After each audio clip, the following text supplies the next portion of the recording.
You should have seen the way that you bloom. I think I saw your face in the Assalamualaikum warahmatullahi wabarakatuh.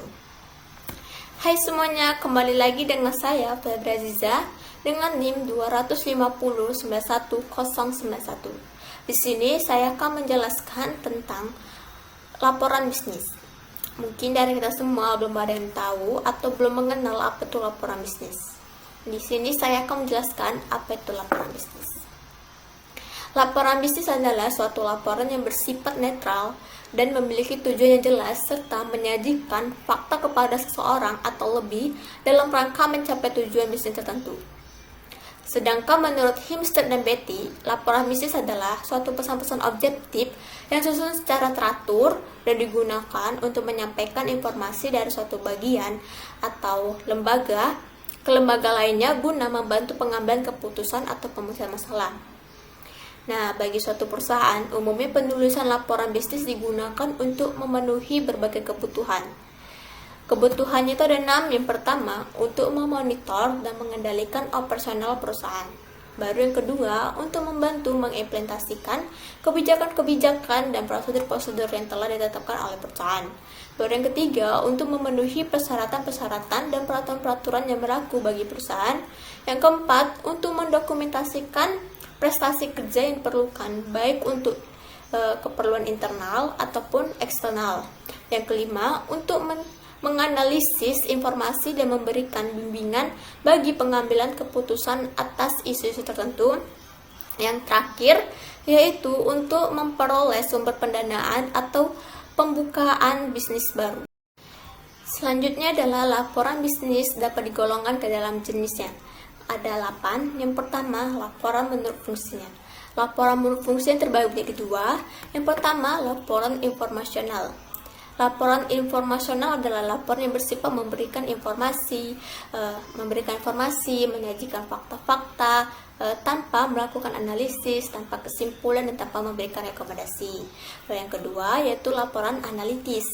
Laporan analitis yaitu laporan yang menyajikan fakta dan menganalisis dan mengimplementasikannya, kemudian menyimpulkan dan memberikan rekomendasi.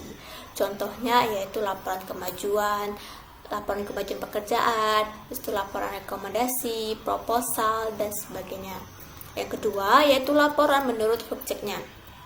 Laporan menurut subjeknya adalah laporan yang didasarkan menurut departemen atau unit tempat laporan itu diperoleh. Contohnya laporan akuntansi, laporan personalia, laporan produksi, dan sebagainya. Yang ketiga yaitu laporan menurut formalitasnya. Laporan menurut formalitasnya terbagi jadi 2 lagi. Laporan jenis ini dapat dibedakan atas laporan formal dan laporan non formal. Baru yang keempat yaitu laporan menurut keasliannya.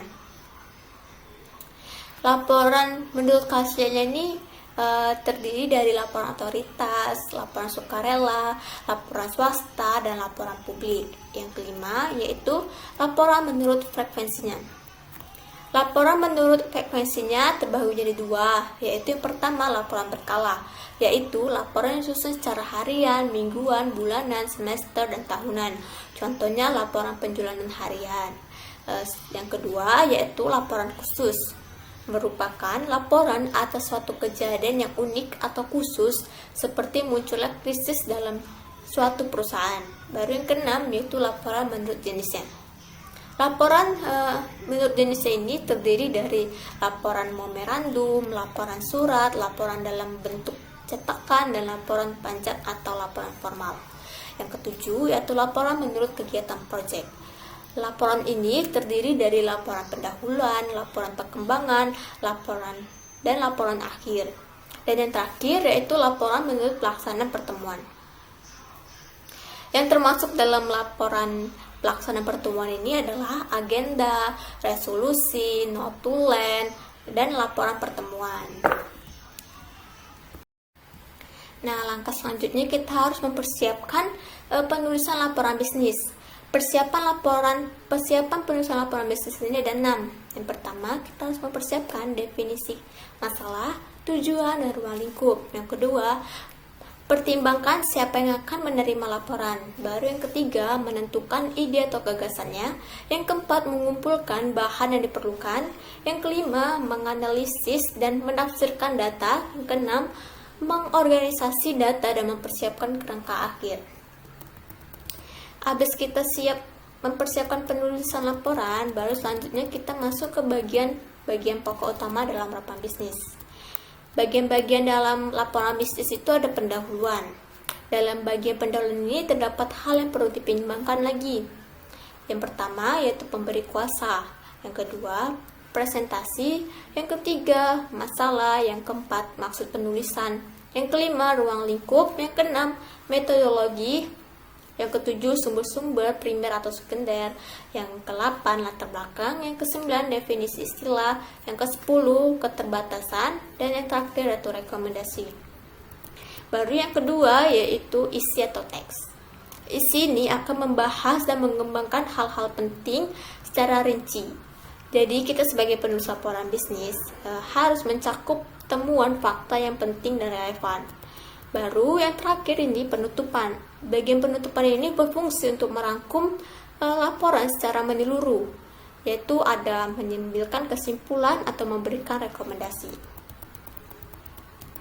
Nih, di sini saya akan menjelaskan cara menyusun tubuh laporan bisnis. Cara menyusun laporan tubuh bisnis ini ada dua. Yang pertama, cara deduktif. Cara deduktif ini yaitu dengan cara menggambarkan laporan dari belakang ke depan atau menjelaskan ide pokok atau rekomendasi terlebih dahulu sebelum hal-hal yang dijelaskannya. Baru yang kedua dengan cara induktif. Dengan cara induktif ini menjelaskan fakta-fakta yang ada sebelum ide pokoknya, kesimpulan atau rekomendasi yang dikemukakan. Sudah tahu kita harus milih yang mana, baru selanjutnya yaitu cara menyusun teksnya. Yang pertama dengan cara membuat topik-topik atau kriteria. Baru yang kedua menyusun urutan suatu peristiwa atau kejadian-kejadian. Yang ketiga mendeskripsikan lokasi atau tempatnya. Yang keempat menjelaskan suatu proses atau prosedurnya. Yang kelima menyusun urutan berdasarkan tingkat kepentingan. Yang keenam menyusun urutan tingkat familiar. Yang ketujuh menyusun sumber-sumber yang digunakan. Dan yang ke-8 yaitu pemecahan masalahnya. Adapun metode kerangka laporan bisnis. Yang pertama yaitu jenis-jenis judul. Jenis-jenis judul dapat digolongkan menjadi judul topik, judul kalimat, judul varian, dan sebagainya. Baru yang kedua yaitu format kerangka. Dan yang terakhir yaitu paralelisme dalam judul. Nah, biasanya dalam laporan bisnis ini kan ada dua jenis. Ada laporan bisnis pendek dan ada laporan bisnis panjang.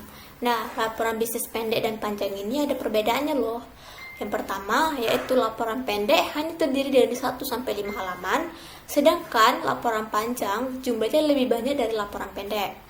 Baru yang kedua yaitu perbedaannya, laporan pendek itu jarang dilengkapi kata penghantar, daftar isi, dan abstraknya. Sedangkan laporan panjang menggunakan kata penghantar, daftar isi, dan abstrak.